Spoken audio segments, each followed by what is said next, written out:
नमस्कार, मेरा नाम है डॉक्टर सुशीला कटारिया। आज हम बात करेंगे HMPV यानी ह्यूमन मेटान्यूमोनिया वायरस इन्फेक्शन के बारे में। पिछले 3 सप्ताह में चाइना में HMPV रिलेटेड इन्फेक्शन से हॉस्पिटलाइजेशंस बढ़ी हैं, इसलिए सारी दुनिया में इसकी चर्चा है और सब लोग सतर्क हैं। ये एक रेस्पिरेटरी वायरस है जो कि RNA वायरस है, बहुत सारे रेस्पिरेटरी इन्फ्लुएंजा लाइक वायरसेस की तरह से। ये नया इन्फेक्शन नहीं है, इसका डिटेक्शन पहली बार 2001 में नेदरलैंड्स में हुआ था। सीरोलॉजिकल स्टडीज़ ये भी बताती हैं कि ये शायद उससे भी 50 साल पहले से सर्कुलेशन में रहा होगा।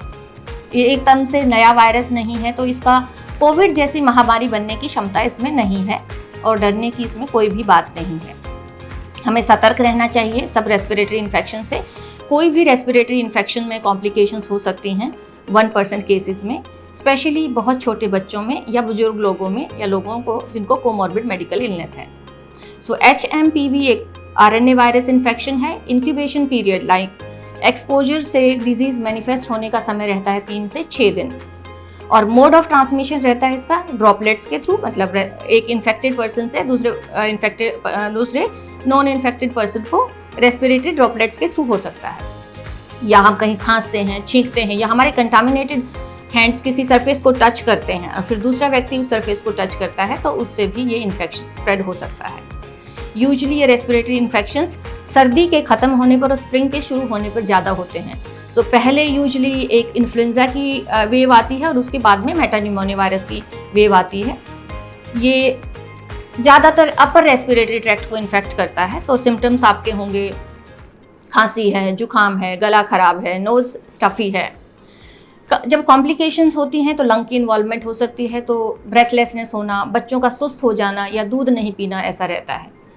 हॉस्पिटलाइजेशन साधारणतया HMPV से जो भी रेस्पिरेटरी इलनेस से इन्फेक्टेड पेशेंट्स होते हैं उसमें 10% पेशेंट्स HMPV रिलेटेड होते हैं। मतलब हॉस्पिटलाइज पेशेंट्स में से हर 10वां पेशेंट HMPV रिलेटेड इन्फेक्शन से सर्दियों में वैसे भी अक्सर हो सकता है। जो लोग इम्यून कॉम्प्रोमाइज्ड हैं, 65 साल से ज़्यादा उम्र के हैं या जिनको रेस्पिरेटरी प्रॉब्लम्स हैं, एस्थमा है, COPD है, डायबिटीज़ है, हार्ट फेलियर है या किडनी प्रॉब्लम है, किसी भी वजह से इम्यून कॉम्प्रोमाइज्ड हैं, उनमें भी हॉस्पिटलाइजेशन का रिस्क ज़्यादा रहता है। मोस्टली ये एक बच्चों का इन्फेक्शन है जो 5 साल से छोटे उम्र के बच्चों को प्रभावित करता है। ट्रीटमेंट सिम्टोमेटिक रहता है। बुखार उतारने के लिए बुखार की दवाई यानी एंटीपायरेटिक्स, पैरासिटामोल वगैरह दे सकते हैं। खांसी के लिए एंटी एलर्जिक्स दे सकते हैं। वार्म लिक्विड्स ले सकते हैं, चाय कॉफ़ी ले सकते हैं। गर्म दूध या हल्दी वाला दूध भी इसमें हेल्पफुल रहता है।